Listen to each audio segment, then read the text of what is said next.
Hey there, my name's Adam Hughes. I'm a comic book artist, mostly known for doing covers, and specifically known for doing good girl art. Um Made a career out of drawing sexy women on comic book covers for magazines, calendars, you name it, I've drawn it.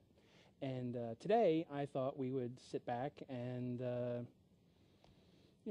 try to go over some of the basics. I'm going to try to draw one for you here, going to walk you through the process or whatever it is that I've got that resembles one.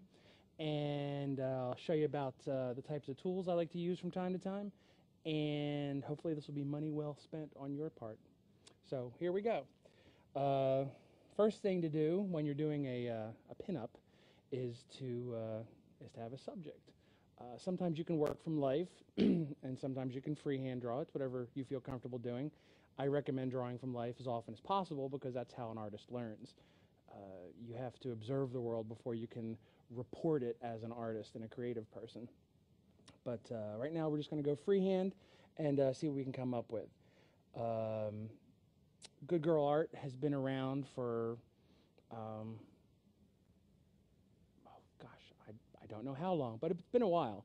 And the golden age of good girl art was probably through the 1930s to the 1960s. And many fabulous artists whom I enjoy, like George Petty, Gil Elvgren, Vargas, just wonderful, wonderful artists.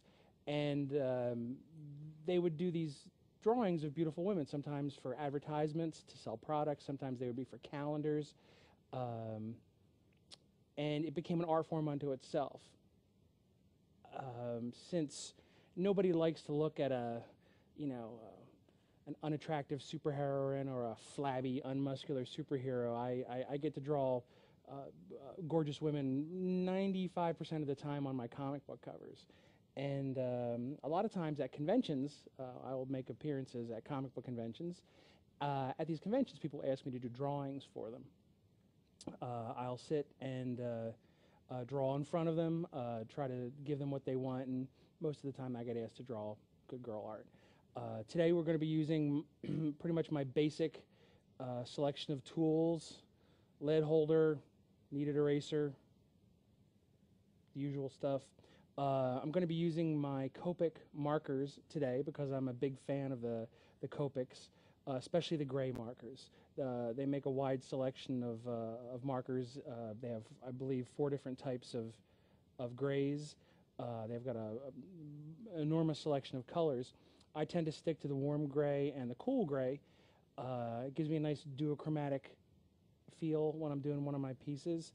One of the things I like about the Copics is that they're refillable. So not only can you save a lot of money because you're not buying new markers all the time, you just buy a marker and its corresponding refill, but you can also play with marker saturation. Sometimes you might want a dry brush effect with your marker, and you can get that. Sometimes you may wish to oversaturate your marker and get a really get a really solid, even coverage on your piece.